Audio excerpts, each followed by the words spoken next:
October 7, 2023న అనవసరంగా ఇజ్రాయెల్పై దాడి చేసి మారణ హోమం సృష్టించారు. ఇజ్రాయెల్లో సుమారుగా 4 నుంచి 5 వేల మంది మిలిటెంట్లు ప్రవేశించి అక్కడ ఊచకోత కోశారు. సుమారు 1200కు పైగానే ఇజ్రాయెల్ పౌరులను దారుణంగా కాల్చి చంపారు. అలాగే 250 మంది అమాయకులను కిడ్నాప్ చేసి తమ వెంట తీసుకెళ్లి బంధించారు. తమ కస్టడీలో మహిళలపై లెక్కలేనన్ని సార్లు అత్యాచారాలు చేశారు. పురుషులు, స్త్రీలు అనే తేడా లేకుండా అందరినీ శారీరకంగా, మానసికంగా చిత్రహింసలకు గురి చేస్తారు. హమాస్ చర్యలో పలువురు ప్రాణాలు కోల్పోయారు. ట్రంప్ బెదిరింపులకు పాల్పడడంతో కొంతమందిని విడుదల చేశారు. అటు నుంచి మొదలైన యుద్ధం అలా విస్తరిస్తూ మిడిల్ ఈస్ట్ మొత్తం పాకింది.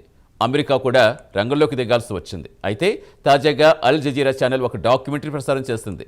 అసలు విషయానికి వస్తే ఇజ్రాయెల్ జైల్లో పాలస్తీనా ఖైదీలపై దారుణంగా అత్యాచారాలు చేయించారనేదే ఈ డాక్యుమెంటరీ అసలు ఉద్దేశం. ప్రస్తుతం అల్ జజీరా డాక్యుమెంటరీకి విశేష స్పందన వస్తోంది. దానికి సంబంధించిన వివరాలేంటో చూద్దాం.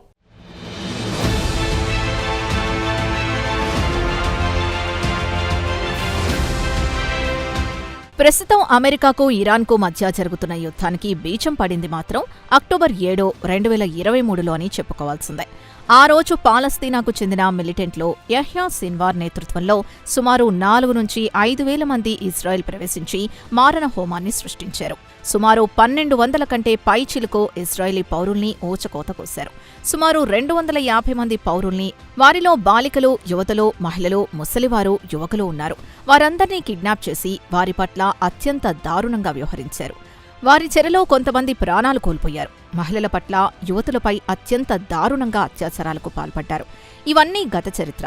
అయితే తాజాగా దోహాకు చెందిన అల్ జజీరా అనే టెలివిజన్ ఛానల్ ఇజ్రాయెల్ జైళ్లలో మగ్గుతున్న పాలస్తీనా ఖైదీలతో అక్కడి మిలిటరీ అధికారులు ఎలా వ్యవహరించింది, వారి కన్నీటి గాథను ప్రత్యేక డాక్యుమెంటరీ రూపంలో ప్రసారం చేసింది. దీనికి ప్రపంచవ్యాప్తంగా విశేష ఆదరణ లభించింది.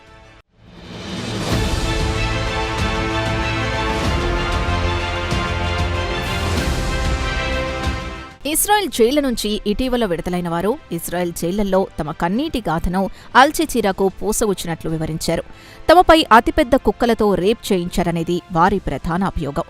ఇక ఇజ్రాయెల్ జైళ్ల నుంచి విడుదలైన వారు తమను జైళ్లలో ఎలా హింసించింది, ఇటు మానసికంగా, శారీరకంగా లైంగిక దాడులకు పాల్పడ్డారని జైలు నుంచి విడుదలైన వారు ఆవేదన చెందారు. అక్టోబర్ 7, 2023న హమాస్ మిలిటెంట్లు ఇజ్రాయెల్పై పడి మారణహోమం సృష్టించిన తర్వాత ఇజ్రాయెల్ సైనికులు గాజాపై దండయాత్ర చేశారు. దొరికిన వారిని దొరికినట్లు బందీలుగా చేసి తమ వెంట తీసుకెళ్లి ఇజ్రాయెల్ జైల్లో బంధించారు.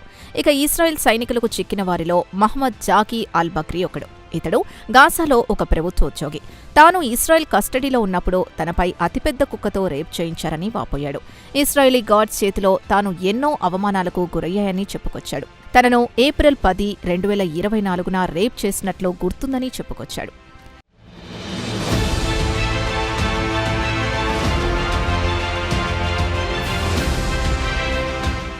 నా జీవితంలో అత్యంత దుర్దినం అదే అని చెప్పాడు.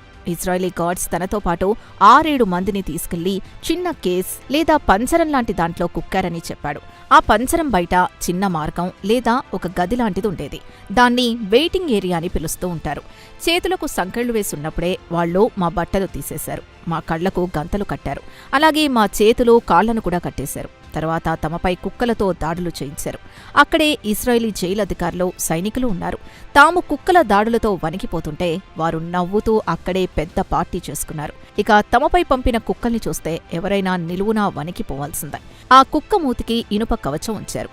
అది శరీరాన్ని ముక్కలు ముక్కలు చేసే సత్తా కలిగుందని ఇజ్రాయెల్ సైనికుల వద్ద ఉన్న కుక్కల గురించి బక్రీ వివరించాడు.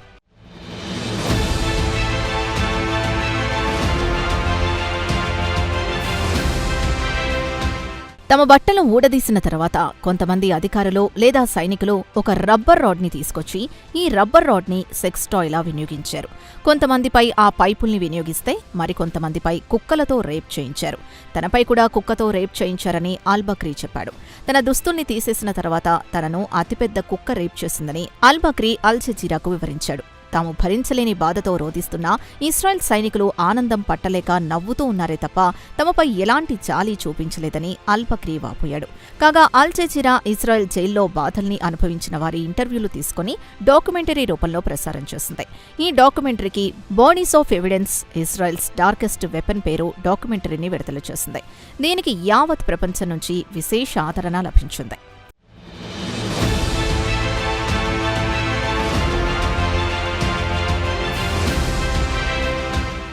ఈ డాక్యుమెంటరీని అల్ జజీరా యూట్యూబ్లో జూన్ 9న విడుదల చేసింది.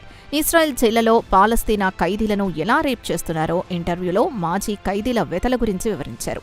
జైళ్లలో ఒక పద్ధతి ప్రకారం ఖైదీలను చిత్రహింసలకు గురి చేయడంతో పాటు లైంగిక హింసకు గురి చేయడం, అత్యాచారం చేయడం కూడా జరిగిందని అల్ జజీరా పేర్కొంది.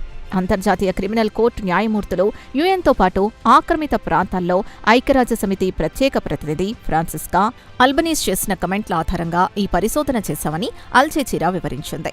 తన జీవితంలో ఇంతటి ఘోరమైన అవమానాన్ని ఎప్పుడూ ఎదుర్కోలేదని అల్ బక్రీ వాపోయాడు. జైల్లో తనను తరచూ చితకబాదేవారు, ఘోరంగా అవమానపరిచేవారు, ఎలక్ట్రిక్ షాక్లిచ్చారని తన వెతలు చెప్పుకొచ్చారు. అల్ బక్రీ మాదిరిగానే ఇతర ఖైదీలను కూడా ఇస్రాయెల్ సైనికులు చేతులకు సంకెళ్లు వేసి బట్టలు ఊడతీసేవారు. అలాగే ఇస్రాయెల్కు చెందిన మహిళా సైనికులు కూడా ఆర్టిఫిషియల్ ఆబ్జెక్ట్స్ లేదా కృత్రిమ వస్తువులతో తనను రేప్ చేశారని అల్ బక్రీ వాపోయాడు.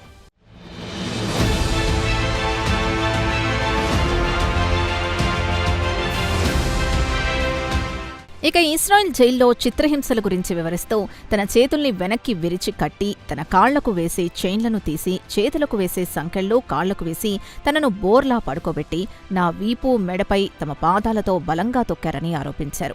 అలా పడుకున్నప్పుడు మహిళా సైనికులు సెక్స్ టాయ్స్ ధరించి వచ్చి తనపై ఒకరి తర్వాత ఒకరు బహిరంగంగానే అత్యాచారం చేశారని, వారు అత్యాచారం చేస్తుంటే చుట్టూ ఉన్న సైనికులు చప్పట్లు కొడుతూ వీడియో తీశారని బక్రీతో పాటు మరో బాధితుడు చెప్పారు. తనతో పాటు మరో వ్యక్తిని దారుణంగా రేప్ చేయడమే కాకుండా లైంగికంగా నరకం చూపించారు. అక్టోబర్ 7, 2023లో హమాస్ ఇజ్రాయెల్ దాడికి సంబంధించి మీకేమైనా తెలుసా అని ప్రశ్నించడం ప్రారంభించారు. తమకు దాని గురించి తెలియదని చెప్పినా తమను వదల్లేదని ఇజ్రాయెల్ జైల్లో నరకం అనుభవించిన వారు తమ వెతలు చెప్పుకొచ్చారు. ఇక పురుషుల బాధలిలా ఉంటే పాలస్తీనాకు చెందిన మహిళల పరిస్థితి ఏమంత మెరుగ్గాలేదు. పురుషులు ఎలాంటి లైంగిక వేధింపులకు గురయ్యారో అదే అనుభవం తమకు ఎదురైందని వారు వాపోయారు.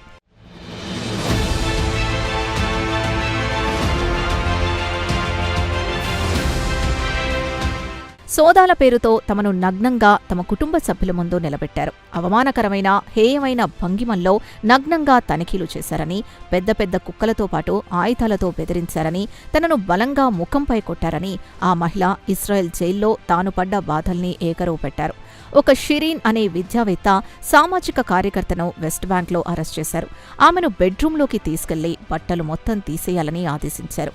తర్వాత సోదాల పేరుతో తన దేహం మొత్తం తడిమి చూశారు. తర్వాత 14 సార్లు లేచి నిలబడి వంగి లేవాలని ఆదేశించారు. ఇలా మరో 14 సార్లు చేయించారు. వారు చెప్పినట్లు చేస్తూనే ఇది అంత అవసరమా అని వారిని ప్రశ్నించారు. దానికి వారు నువ్వు నూగ్బా అయితే చట్టబద్ధమే అని జవాబిచ్చారని ఆమె చెప్పారు. నూగ్బా అంటే అరబిక్లో ఫైటర్ అని అంటారట.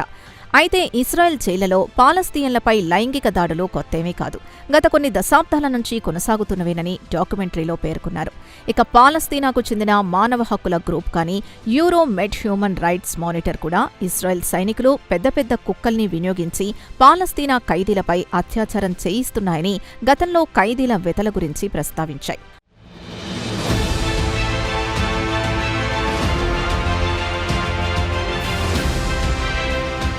అయితే అక్టోబర్ 2023లో హమాస్ ఇజ్రాయెల్పై దాడి చేసి నరమేధం సృష్టించిన తర్వాత నుంచి ఇస్రాయెల్ ఒక పద్ధతి ప్రకారం తమ జైళ్లలో ఉన్న ఖైదీలను అత్యంత దారుణంగా కుక్కలతో అత్యాచారం చేయిస్తున్నారని గతేడాది మార్చిలో ఐక్యరాజ్యసమితి కూడా ఒక నివేదికలో పేర్కొంది.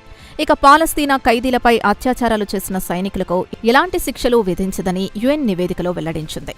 కాగా ఇదే డాక్యుమెంటరీలో పాలస్తీనా ఖైదీలపై టీమాన్ మిలిటరీ జైలులో అత్యాచారాలకు సంబంధించి జులై 2024లో 5 సైనికులపై మోపబడిన కేసుల్ని కూడా ఉపసంహరించారని తెలిపింది. ఇదిలా ఉండగా ఇస్రాయెల్ పార్లమెంటులో జులై 2024లో ఇదే విషయాన్ని ప్రస్తావనకొచ్చింది. ఇస్రాయెల్ జైల్లో ఖైదీలను కుక్కలతో రేప్ చేయించడం ఎంతవరకు సమంజసమని ప్రధానమంత్రి బెంజమిన్ నెతన్యాహుకు చెందిన లికుడ్ పార్టీకి చెందిన సభ్యుడు హనోష్ మెల్విడెస్కిని అడిగితే దాంట్లో తప్పే ఉందని, పాలస్తీనా ఖైదీలకు ఇలాంటి గతి పట్టాల్సిందేనని రెచ్చిపోయి మాట్లాడాడు. ఒకవేళ ఆమె లేక అతడు నుగ్బా అంటే హమాస్ ఫైటర్ అయితే అది చట్టబద్ధమే. వారిని ఏం చేసినా తప్పులేదని ఇస్రాయెల్ సైనికుల్ని వెనకేసుకొచ్చారు ఇస్రాయెల్ పార్లమెంట్ సభ్యులు.